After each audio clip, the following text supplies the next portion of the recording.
Hi guys, Ali Juzette here, and I have a busy morning of cooking ahead of me before everything that I have goes bad. So we're multitasking today, and my goal is to talk about something that I think is really important, and also chop up a bunch of meat for the meal that I'm making tonight.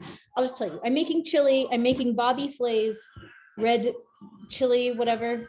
It's amazing. I don't do it exactly the way that he says, but I do end up chopping a lot of meat. Okay. I want to talk about preparing for anything, okay? Because this is something that I've been doing since I was a kid, and I've been meaning to do a video about it, and I just haven't. When I was a child, I've told this story before about how I realized that I needed to start praying to learn my lessons ahead of time without the trauma, where I felt like if the point of life is to teach us a lesson, we're here to learn our lessons, then could I please learn my lessons without the trauma? Like, could I please learn them from like really good scripture study instead of from my dog dying or something? And so that is what I started to pray for when I was maybe, I don't know, 12 or something. I would just pray, okay, God, teach me my lessons through study instead of through trauma. I didn't put it that way, but the 12-year-old version of that is what I prayed.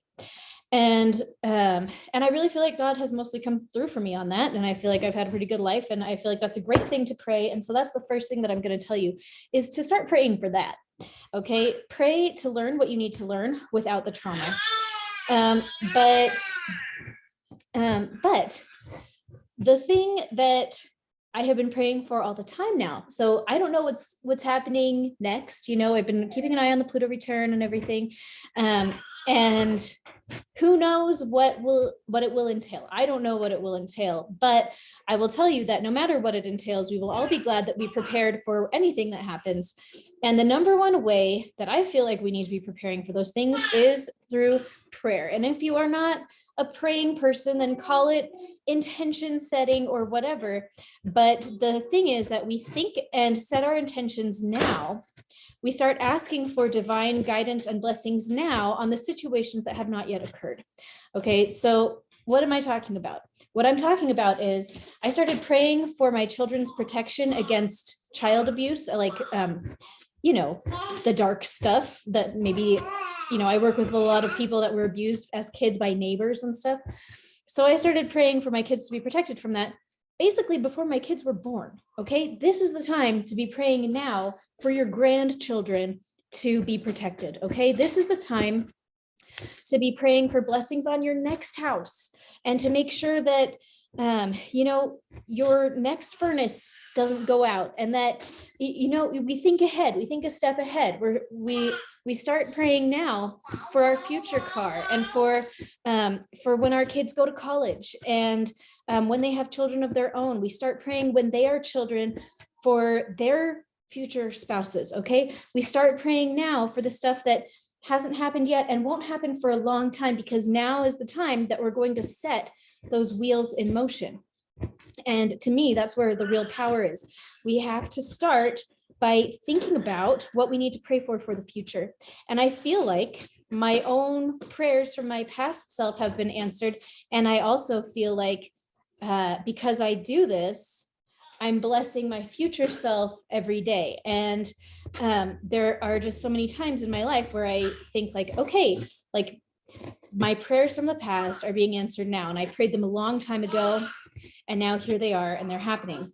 So what do we pray for in the context of the Pluto return? Okay, so here are things that I've been praying for. I have been praying that no matter what happens, I will always have all the resources that I need. Honestly, I have like perhaps an irrational fear of cold. So I have been trying to do the cold showers. I'm not great at it, even though I believe in it, because they're just so cold and I just don't want to. And so I'm still kind of battling through my own self-control issues on that. But I am doing it, slowly but surely. And so I pray for help preparing now for any cold that I might be exposed to that I don't want to be. And I pray now to be led into the situations that I will need to be led into, so that things can be as easy and graceful and smooth as possible for me and for my family. And so I pray all the time now that if there ever were a situation that would separate me from my children, that instead we'll get to stay together, and that we'll be guided and protected in whatever happens, not to say that anything like that would ever happen, because it might not. But I do feel like now, if it does happen, I've already put in the time to set those intentions and make sure that that my family will be okay. And so that's just what's been on my mind to talk to you about, is that we have this chance now where things are not really that bad. And hopefully things will never get bad. But here's the trick. I do believe that if you are a proactive prayer, then things never have to be that bad, because we ask now for the help, and we can say now, God, our divine source, what do we need to do right now so that things don't have to be bad for us in the future? Years ago, I read a thing that said to start preparing now, like wherever you are in your life, now is the time to be reading about the things you need to know 5 years from now. So maybe you're not ready to buy a house now. Maybe you're 5 years away. So go to the library and start reading up on what you need to know to buy a house, because you don't need it now, but you're just staying ahead of the curve. And that's what I really like. That's one of my own life philosophies, is to just stay ahead of the curve. You got to think ahead. You got to think a few steps ahead. And if you can do that, then everything can be good for you in a way that it is not even possible if you don't do that. Okay. When we reframe and start thinking a few steps ahead, it frees up so much for us. It can be a little harder in the short term, because we do have to think a little differently. We might have to make a little more time for things. It's kind of like paying off debt, right? Like if you've heard of like the snowball thing, or, Dave Ramsey stuff, where he talks about how you work harder now to get yourself out of debt. And it's harder, but it pays off much more in the long run. And so for me, I feel like this is kind of the same kind of principle, where we invest the time now to ask the right questions, get the answers that we need, and start acting on them. And maybe it will be a little bit more work up front, but it will pay off in spades down the road. And that is what I am really, really interested in for all of us. And the great thing about God, our divine source, the great thing about him and our connection to him is just that he already knows everything. And he also wants us to have a great life. And so, but the thing is that I really feel like our ability to receive revelation is a little bit limited to the questions that we ask. So that means that we have to be asking high quality questions. And most people don't. Most people limit their prayers to, bless me, send me money, take care of me, give me the stuff that I want. Thanks for everything. Bye. And we're not asking the deep questions. We're not saying, okay, God, these are my concerns. Like I am concerned about, X possible theoretical scenario. And I want to know, if that were to happen to me, how could I prevent it? Or what could I do now to make sure that, that this doesn't happen, or whatever. And hello, what? Sorry, I have my little rugrat here making some sounds for us. Hello. Hi. If I hug you, I can't chop food, but I just need to chop all this food, baby. 1 second.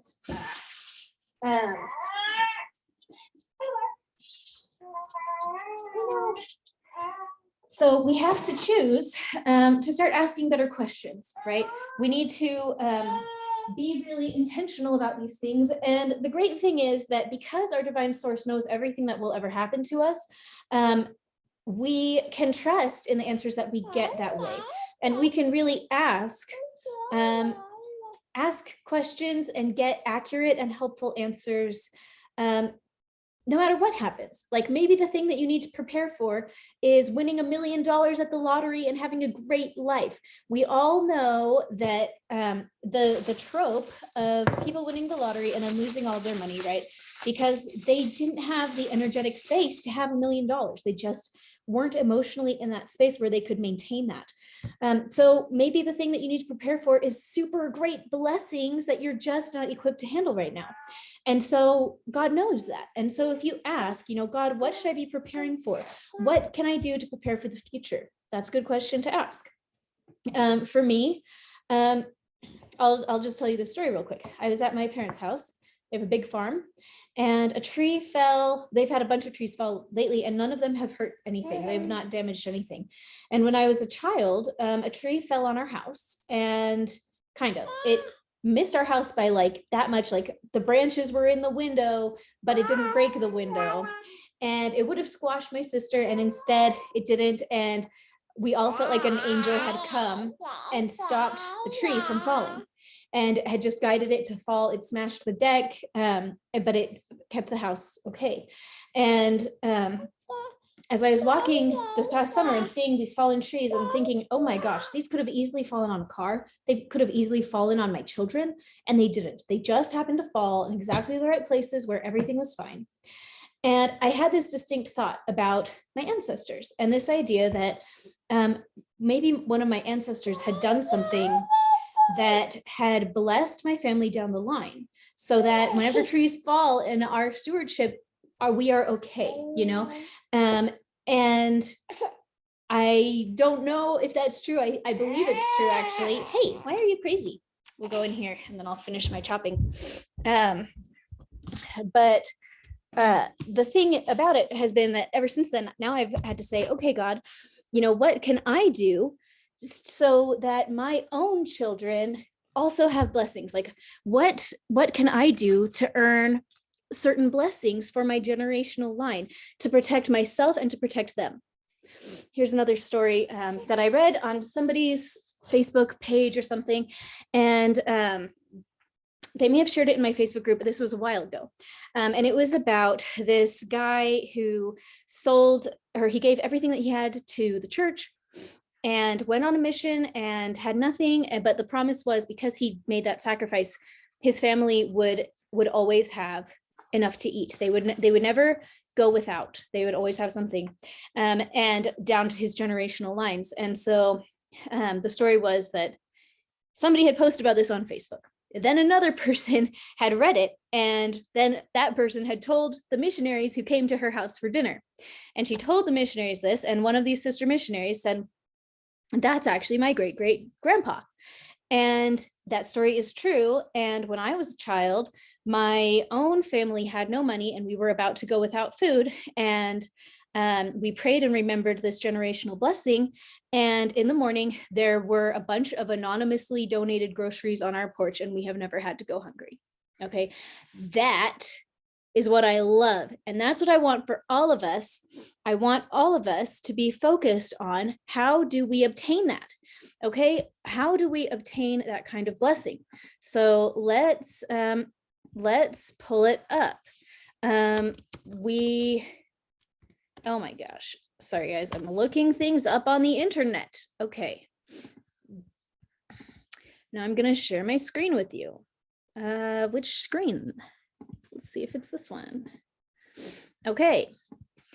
D&C 130, 20-21. There is a law irrevocably decreed in heaven before the foundations of this world, upon which all blessings are predicated. When we obtain any blessing from God, it is by obedience to the law upon which it is predicated. Yes, yes, yes, yes. That is how it works. That's how it works. We have to obey the law to get the blessing. So here's the thing. This is the big takeaway message. We have this time right now where things are not so bad. And hopefully they won't get so bad or anything like that. But this is our big window to be thinking ahead and asking, what blessings do I need to pray for now? So that when other things happen, I'm ready for it, my family's ready for it. And then what actions do I need to engage in to be obedient to the law upon which that blessing is predicated? Okay, so we need to ask, like, what is it that we need to do to make sure that that the law is absolutely fulfilled, right? Because we're talking about the laws of the universe, okay? Things like cause and effect. And this principle is just that cause and effect is kind of deeper and bigger and kind of more complicated and specific than maybe we have realized. Kind of like this, the trees falling concept. Like I always just think like there must be some kind of law that one of my ancestors must have fulfilled that protects us from falling trees, as weird and random as that seems. But like, what would it have been? And I don't know yet. And I need to go and sit down and pray about it. It hasn't been a top priority for me because I feel like I already have that one. So thanks to my ancestors, but now I need to think of the new ones.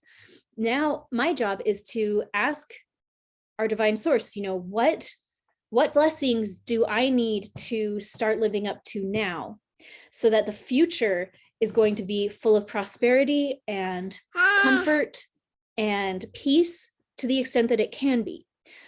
Which brings me to another point. Yesterday, we talked about inflation, the inflation session. And one of the big things that we talked about and that I've been thinking about is the role of our own spiritual power in the context of societal disintegration, because I believe that's what we're going to see is a massive disintegration of the society that we have grown up in, right? I feel like that's the only thing that makes sense, which is I should just do a whole video just on that. But so there's this idea that if we just, have the right mindset, then things can stay good for us. But I feel like that really disregards the fact that our society is very wicked and it is very out of alignment with reality. Okay. Reality, things like when you hurt children, you're going to pay a price. Maybe it won't be right this minute, but there's a huge price to pay. And there are many people that are guilty. And well, hopefully you know what I mean. I don't mean like the occasional spank when your kid does a bad choice, but I mean like extreme and severe situations. And I think there's a lot more of that than we always hear about. And I think our society does have to pay for that. And one example that I've been thinking of is in the scriptures. The Book of Mormon in particular has a bunch of examples of societal disintegration where people are just so wicked, society can't hold itself together anymore. And I don't think it makes sense that would not be the case prior to, the new age, what the yogis call the new age, the 1,000 years of peace, which Christians also believe in. Before the 1,000 years of peace, of course, there must be, the massive situation where everybody's consequences catch up to them. Okay. And that's really the thing, is that right now is our time to first off make restitution from past errors in ourselves and from our generational lines. Because remember that in the Holy Bible, God tells us that he curses family trees. When an ancestor does a bad thing, the energy of that gets carried down 4 generations. And to be honest, I don't think it has to. I think you can change it, but you do have to change it consciously. You have to do a thing that breaks that.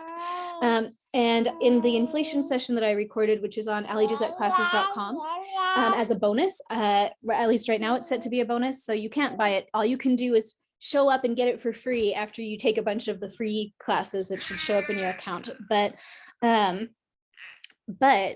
one thing that I talked about in there is that we believe that men will not be punished for the transgressions of their ancestors, right? So how does it work that God is putting a curse on a family line for 4 generations? The thing is, I don't think it's a punishment. And I think that's the mindset that we have to understand, is that it's not about punishing. It's about biology. It's about DNA. It's about that the choices and experiences and energies of our ancestors get wrapped up in the biological material that makes up our physical bodies. And then our physical bodies have to process it one way or another. And how do they do that? Chemical reactions, breathing, elimination in all of the ways that we eliminate, even crying and sweating. We have to actually break down these chemicals and expel them from our bodies. And the work that I do can help speed that up. But I think that's why it takes 4 generations in general, is just because most of the time people aren't conscious. And so it takes a long time to breathe all that stuff out, especially when you've got your own trauma added to the mix. But if we go into this and say, okay, my ancestors were not always up to, sometimes my ancestors were up to no good. And now I have this opportunity to shift things for them and for myself, right? Because I'm in the family tree too. And when we go at it consciously and we say, okay, God, how do I resolve this? What work do I need to do to clear that toxic energy out of my DNA and my physical, biological body? That is the question that we need to ask. Because what we're going to see as things progress, in my opinion, I believe what we will see is this disintegration of society that we can't really opt out of. It's one thing to say, like, we're going to use our mind to like keep everything great, but can you really do that if everybody around you is losing their mind, right? Like, just to be realistic about it.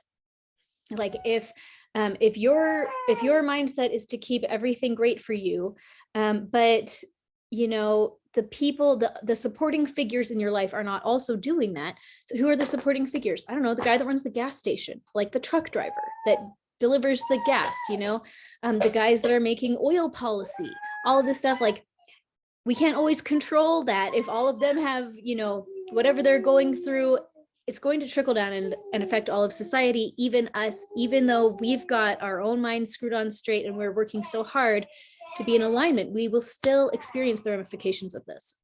Sorry, that brings me back to the scriptures, because the societal disintegration, just been thinking of like Mormon and Moroni, all alone, the last two good human beings on the whole continent. They're so good and they like probably get all of these principles, and yet their lives basically suck. Like, it's the worst because everybody else around them has lost their minds. I don't think we're going to go through that again, because I don't know, it's a different time and place, and we have things like this and we have each other. And so now we can all sit here and start working on these things and prevent the ultimate worst from happening to us. But I do feel like it would be unrealistic to assume that we can just use our happy minds and keep everything normal for us. I just don't think that's possible. I do feel like we will see some big transformations, and we get to transform too, in a great way and in a good way. But my big interest is in making sure that that transformation is as easy and comfortable and gentle as possible, which means that now is the time to be asking ahead of time, what changes do we need to make now? What emotional work do I need to do to clear out the trauma from my ancestors? Oh my gosh, I'm sorry about that. My baby's toy, I hope you can't hear it. Now is the time to be asking those questions and getting those answers and taking action. We have to do it. This is what's going to make our life easier down the road, no matter what happens. Again, maybe the worst that's going to happen is you win $1 million. Everything goes back to normal. Everything is great and you have tons of money, and you just need to have your emotional self in the right space where you can enjoy it and use it wisely. Hopefully that's the worst that will happen. But no matter what is in our future, our divine source knows. Our divine source will give us the guidance that we need to rock it. But we do have to ask these questions, get these answers, take some action. Okay, so that is the big message that I have for you today. Thank you so much for being here. And I just hope that you have the best day. Go and write, go and ask questions, write down the answers. We're going to take some action and we're going to be prepared. See you guys.